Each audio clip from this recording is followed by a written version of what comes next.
Hey! Salut les fins de semaine! Ici Vendredi Man. J'espère que ça va bien. Oh ouais, cette semaine on a quelque chose de spécial. On a un nouveau personnage qui s'appelle le gars des vues, qui va nous refléter son histoire sur le même thème de Où sont passées mes idoles. Ça fait que je vous souhaite à tous et à toutes une bonne écoute.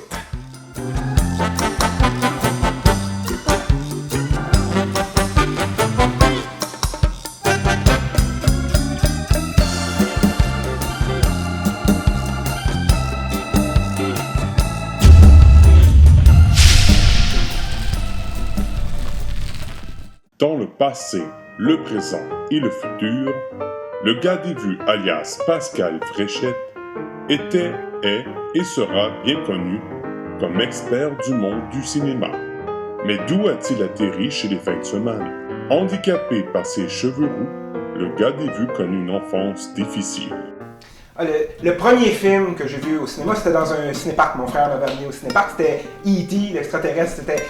C'était super, sauf que quand ton frère est en train de niquer sur le banc en avant, c'est... Le doigt.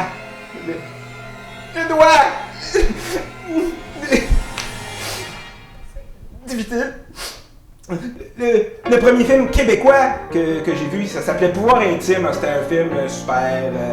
Marie Tifo, Pierre Curzi, Jacques Godin, Robert Gravel. Il y avait une scène extraordinaire. Robert Gravel était en train de se faire noyer dans un fourgon cellulaire.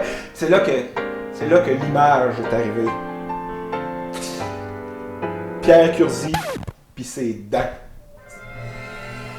J'ai pas dormi pendant 2 semaines. Il connut très tôt le cinéma, qui aura pour lui un effet traumatisant.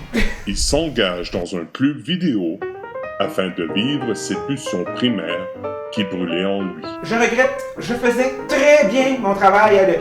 Les pieds dans le vide, ça se classe dans les films d'horreur. On aura beau dire ce que ça voudra, c'est comme ça que ça finit. Puis oui, j'ai fait une section Guillaume le métier vierge, puis j'ai mis le feu dedans. On peut s'en revenir? Bon, j'ai rendu service à tout le monde. Malgré ses tendances pyromanes, le gars des vues est tout de même devenu un des membres appréciés des fins de semaine, avec des conseils éclairés.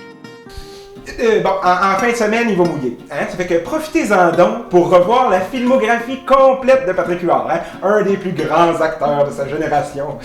Comment oublier des rôles aussi marquants que ceux qu'il a eus dans Monica la mitraille, ou dans le rôle de Rasoir dans Comment ma mère se passa de moi durant sa ménopause?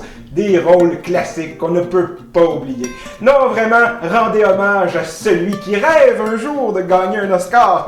Touche du bois, mon Patrick. Et surtout, n'oubliez pas la devise de Patrick Huard. Vous voulez pas que je sois acteur, mais moi je veux en...